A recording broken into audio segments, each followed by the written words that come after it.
She wore my perfume. She slept on my couch. And when no one was looking, she also wore my fiancé. I found out the day I was kicked out of my own apartment. Hi, my name is Cass, and this is the story of how I was betrayed by the two people I loved most, and how I lost everything in a single day, only to discover later that freedom also lies in loss. Grab your coffee and come with me, because this story doesn't start with a scream, it starts with a door slammed in my face. I can still hear my sister's voice echoing down the hallway. "You don't belong here anymore." Her words hit harder than the slammed door behind me. I stood there barefoot, holding a laundry basket like an idiot, blinking at the reality that just smacked me across the face. Inside that apartment, the one I had furnished, painted, loved, they were together. My fiancé and my sister, the people I trusted most. I had walked in on them laughing like newlyweds, not even flinching when I froze in the doorway. And then she said it, like she was doing me a favor. "You should go. It's just better this way." As if my whole life could be folded up and tossed out like yesterday's clothes. I didn't scream. I didn't cry. I didn't break anything. I walked out with that stupid laundry basket and my phone at 9% battery. It was like my body was on autopilot, numb, disconnected, floating through disbelief. The air felt thick. Every step down the stairwell hurt more than the last. Not physically, emotionally, like I was peeling off my own skin. I kept thinking, how did I not see this coming? How long had they been doing this behind my back? How many dinners had I cooked while they exchanged glances across the table? And worst of all, how little must I matter for them to do this so easily? The sidewalk was cold, and the sun had the audacity to shine like it was any normal day. I sat on a bench outside the building for almost an hour, watching cars go by. No one looked at me. No one knew I was a woman who had just lost her home, her future, her person. I wanted to disappear, dissolve into the background like gum on the pavement. I checked my phone, 1 bar, 8%. No messages, not even a sorry text. It wasn't just betrayal. It was erasure. Like I never existed in that space. They didn't fight. They didn't lie. They just replaced me. And what hurt most, they didn't even need time to think about it. My sister, my baby sister, the one I helped raise when our mom was too tired, the one who wore my clothes, stole my perfume, and called me her second mom in high school. She used to write me little notes, remember? "I want to be just like you." That's what one of them said. I still have it somewhere. Maybe she meant it more than I realized. Maybe she wanted my life so badly she took it. And he watched it happen and didn't blink. Not even a "wait, can we talk?" Just silence, as if my heartbreak was background noise. I walked until my feet hurt. I didn't know where I was going. All I knew was that I couldn't go home, because that was home. Or at least it had been. Every corner of that apartment had pieces of me. My books, my tea mugs, my playlist still playing in the living room. Now it was hers. She had slipped into my space like it was always meant to be hers. No apologies. No shame. Just entitlement dressed as confidence. And me. I was the one standing outside, asking myself how real love could disappear that fast. I called a friend, but she didn't pick up. I stared at my contact list like it might offer a solution. Who do you even call when your life implodes at 2 p.m. on a Thursday? Eventually, I booked a room at the cheapest motel I could find. The carpet smelled like smoke and spilled soda, but at least it had a lock. I sat on the edge of the bed, still clutching my laundry basket like it was a life raft. Inside were socks, t-shirts, a broken charger, and a pair of earrings I hadn't worn in months. My life in one plastic container, reduced to leftovers. I didn't sleep that night. I stared at the ceiling fan spinning too fast, trying to outrun my thoughts. I replayed every moment, every conversation, looking for signs. Why didn't he touch me last week when I leaned into him? Why did she get quiet when I walked into the kitchen 2 nights ago? It was all there. I just didn't want to see it. Because if I had, I would have had to admit I wasn't enough for either of them. And that kind of truth can tear a person apart, even more than betrayal. I cried eventually, but it wasn't dramatic. No heaving sobs or screaming into pillows like in the movies. It was quiet, slow, the kind of cry that sneaks up on you and doesn't let go. It came from deep inside, a place I didn't even know still existed. And in the middle of it all, one single thought kept looping in my mind. Where do I go from here? Because I had no plan, no backup, just a broken heart and a basket of clothes, and a key that no longer opened any doors. But sometimes, being pushed out is the only way we start walking forward. And I had no idea yet, but this fall, it was the beginning of something I never thought I'd have again. Not love, not revenge, freedom, real, terrifying, electrifying freedom. It didn't look like hope yet, but it would. He wasn't the type of guy I usually went for. I remember thinking that when we met. He was quiet, steady, not flashy. But something about him made me feel safe, like I could finally stop trying so hard. He listened, or at least pretended to. He tucked my hair behind my ear mid-conversation, and somehow I mistook that for love. We talked about building a life together, something stable, warm. No drama, no chaos, just two people choosing each other. That's what he said. I choose you every day. I believed him like a fool believes a magic trick. My sister met him 6 months later. She was visiting for the holidays and stayed longer than planned. At first, it felt nice, cozy, like having a piece of my childhood in the apartment. She made pancakes in the mornings, danced barefoot to old songs, filled the space with laughter. He said she had big energy. I brushed it off. She always had a way of stealing the room. I used to admire that about her until I realized how often it left me in the shadows. But I didn't speak up, because that's what I did. I made room for people, even when it cost me space for myself. Looking back, there were signs. The way his eyes lingered on her a second too long when she laughed. How he complimented her cooking more than mine, even though we used the same recipe. How she started calling him Rumi in this flirty, playful tone. It all felt harmless until it didn't. There were nights I'd wake up and find them whispering in the kitchen. They'd say they were talking about life or career stuff, but the way they'd glance at each other when I entered the room, it wasn't innocent. It was rehearsed. I remember the night I asked him if everything was okay between us. He kissed my forehead and said, "You're overthinking again." Like my intuition was a flaw, a burden he had to soothe away. So I apologized. God, I actually apologized. For noticing, for caring too much, for being afraid. And he held me like a man comforting someone he'd already left emotionally. That hug stayed with me longer than it should have, because I didn't feel loved. I felt managed. My sister had always been the wild one. Growing up, she broke curfews, dyed her hair purple, brought chaos into every room. I was the reliable one, the helper, the good girl. I used to think that made me strong. Now I wonder if it just made me invisible. She'd crash on my couch after bad breakups, leave dishes in the sink, borrow my makeup without asking. I thought that was what sisters did, lean on each other. But I see it now. She wasn't leaning. She was inching closer to taking what was mine. He started locking his phone. That's when the tension became a shadow between us. He used to laugh when I borrowed his charger. Now he snatched it away like I'd invaded a vault. I stopped asking questions, because asking meant I didn't trust, and not trusting meant I was controlling. They built that trap together. Any concern I voiced became proof that I was the problem. And I swallowed it every time. I don't know exactly when they crossed the line. Maybe it was a kiss in the kitchen while I slept. Maybe it was the text he deleted before I saw. Or maybe it was just the moment they stopped feeling guilty. That's what betrayal looks like up close. It doesn't always scream. Sometimes it just settles, like dust on a shelf you stopped cleaning.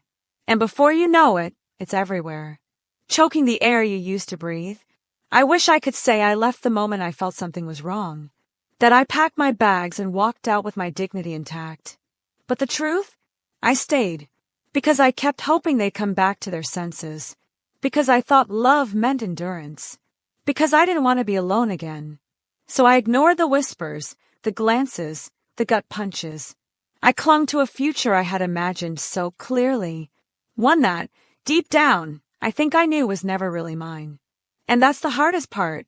Not just losing them, but realizing I lost myself first. That's somewhere between being the girlfriend, the hostess, the sister, the peacekeeper. I forgot how to be the girl who noticed red flags. The one who walked away when love turned cold. The one who had boundaries. But don't worry. She's waking up now. I thought calling my mom would be the safe thing. She always told me, no matter what happens, you come home, okay? So I did. I stood outside her front door with swollen eyes and trembling hands. She opened it, took one look at me and said, "What happened now? Not are you okay? Not come in." Just that. I broke down right there on the porch, trying to explain through tears. Her face hardened like stone with every word. And when I finally said my sister's name, she looked away. "She didn't mean to hurt you," Mom whispered, pouring tea like it would fix me. "She's always been impulsive. You know that." I wanted to scream. I wanted to throw the mug across the kitchen and say, "Impulsive doesn't excuse betrayal." But instead, I nodded like a good daughter and swallowed the bitterness. She kept talking about forgiveness as if it were a Band-Aid, as if all wounds were shallow, as if I hadn't bled out emotionally in front of her just now. I realized, in that moment, I was asking for comfort in a place built on silence. Dad never even came downstairs. I could hear the news playing in the background, muffled voices, the clink of a spoon in a cereal bowl. I waited. Maybe he'd appear. Maybe he'd say something. But hours passed and nothing. Not even a glance from the staircase. Like if he ignored it long enough, the problem would disappear. I used to be his shadow as a little girl. He'd call me his tiny echo. But that day, I was just background noise again. Too loud to ignore, too inconvenient to embrace. I left that night, suitcase in hand, shame crawling up my spine. My mom gave me a Tupperware of leftover soup, as if warm broth could replace the warmth she withheld. "Don't be too hard on her," she said, kissing my cheek like none of it mattered. "She's your sister," as if shared blood was stronger than shattered trust. As if sisterhood meant silently absorbing betrayal. I looked at her one last time and knew. She had chosen a version of peace that required me to disappear. I stayed on a friend's couch for a few days. It was small, cramped, and smelled like takeout and lavender spray. But at least there, I could cry without judgment. Or so I thought. She was kind the first night. The second, a little distant. By the third, she was sighing when I started talking. "Maybe you just need to move on, you know? Let it go." Funny how people want your pain quiet if it doesn't fit their schedule. I started shrinking myself just to stay welcome. Took shorter showers, offered to pay for groceries, cleaned the bathroom without being asked. All because I didn't want to be seen as a burden. But the truth is, people only have room for your grief when it's convenient. Nobody wants to sit in the mess with you. They want the before and the after. Not the in-between. Not the nights you stare at the ceiling, wondering if your existence is too loud. Not the mornings you pretend to smile just so they won't regret offering a couch. So I stopped talking. I went quiet, not out of peace, but out of self-preservation. I learned to say I'm fine with a convincing nod. I stopped checking their faces for empathy. Stopped hoping anyone would hold my hand through the storm. Instead, I clung to myself. My own voice, shaky as it was, became the only one I could trust. And slowly I realized, silence doesn't protect you. It isolates you. They betrayed me, yes. But what broke me was that no one stood up for me. No one said, "That was wrong." No one held my hand and said, "You didn't deserve that." I felt like a ghost in my own life. Alive, but invisible. Breathing, but unacknowledged. And in that invisibility, something started to burn. Not anger. Not revenge. Something quieter. Stronger. Resolve. The motel room had this soft hum I couldn't place, like the building itself was exhaling. The wallpaper was peeling in the corners, and the sheets smelled like detergent and dust. I lay there for hours, eyes open, watching the ceiling like it held answers. Sometimes silence doesn't bring peace, it brings echoes. And mine said things like, "You're not enough. You never were." I believed it for a while. When you lose everything, your mind starts rearranging the truth, turning you into the villain of your own story. I almost let it. The days blurred into each other. I walked to a nearby diner each morning and sat at the counter like clockwork. The waitress, Maya, never asked questions. She just refilled my coffee with a kind look. She didn't know my name or my story, but somehow she saw me. And in a world that kept overlooking me, that mattered. I started leaving her little notes on napkins. Thank you for the quiet kindness. Today was a hard day, but this coffee helped. It was silly, but it felt like planting seeds in concrete. One afternoon, I watched an old couple in the diner booth across from me. They were laughing, really laughing, like nothing in the world could shake them. He reached across the table and wiped a crumb from her lip. It hit me how long it had been since someone looked at me like I was someone to cherish. And instead of crying, I smiled. Just a little. Just enough to remember that it was possible. That maybe love didn't have to hurt to be real. That maybe comfort didn't always come with a catch.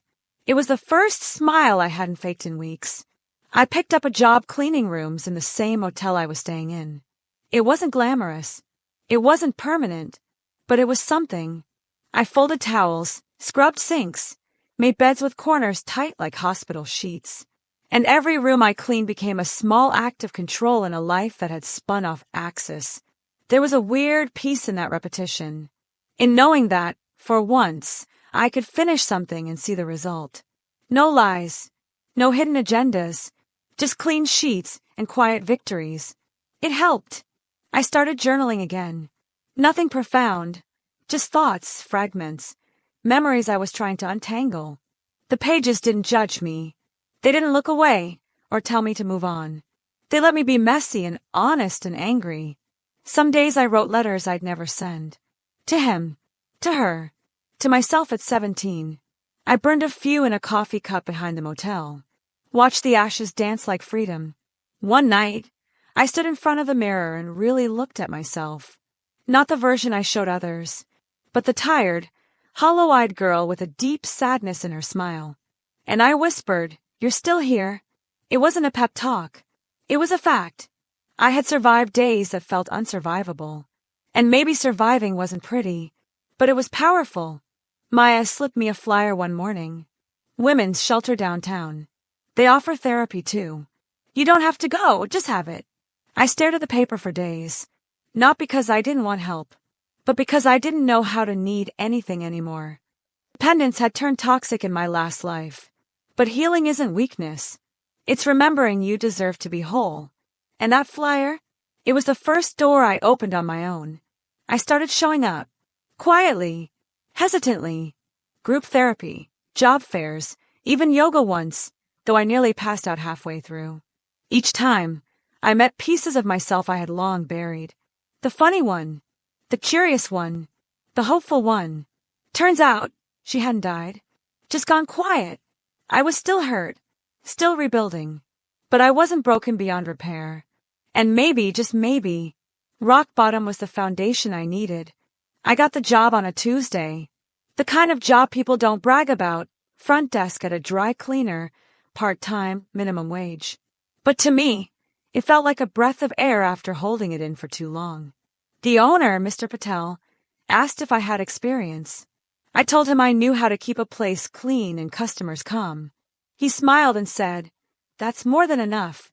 It was the first time in months someone looked at me like I had value. Not potential. Not pity. Just value right here as I was. I almost cried in the break room that day. I used my first paycheck to buy a used coffee maker from a thrift store. It was chipped on one side, and the cord sparked a little if you plugged it in wrong. But it was mine. I set it up in my tiny rented room above a garage. One window, one lamp, one creaky bed. That first cup tasted terrible. Too strong, too burnt, bitter as hell. But I drank every drop, because it was the taste of something no one could take from me. Bitterness, with a hint of beginning. I started setting my alarm early just to sit in the quiet with that coffee. No phone. No distractions. Just me, and the silence that used to haunt me now learning how to hold me. I journaled while the steam curled from the mug. Wrote things like, You are not hard to love. You were just loving the wrong people. Some days I believed it. Others I didn't. But I kept writing anyway. Because showing up for yourself has to start somewhere. One night, I found an old sketchbook at the bottom of a donation box. I used to draw, nothing professional, just silly portraits in coffee cups and people on park benches. I hadn't touched a pencil in years. But that night, I sharpened one and drew the coffee maker on my nightstand. It was crooked and imperfect, but it was mine. And as I drew, I felt something loosen inside me, like a thread reconnecting to a girl I thought I had lost. Maybe healing isn't just letting go. Maybe it's remembering who you were before the world told you to shrink. People at the dry cleaner started remembering my name. "Hey, Cass, you always fold the sleeves just right," one woman said. A man brought me a cinnamon roll one morning. "You look like you haven't had sugar in a while," he joked. They weren't big moments, but they stitched something back into me. Being seen, being spoken to with kindness, not obligation. I'd forgotten what that felt like. To matter in small, consistent ways. Not for what I could offer, but simply for existing. I stopped checking their profiles, deleted his number, blocked hers. It took a while. Sometimes I'd open the apps late at night, fingers hovering, heart pounding. But eventually, I chose not to look. Not because I didn't care, but because I cared about me more. Healing isn't always loud. Sometimes it looks like closing a tab and going to bed. One evening, I passed by a bookstore with a sign that read, "Start over. One chapter at a time." I stood there, staring at it like it was written for me. So I walked in, bought a second-hand novel for $2. The pages were yellowed, the spine cracked, someone else's notes in the margins.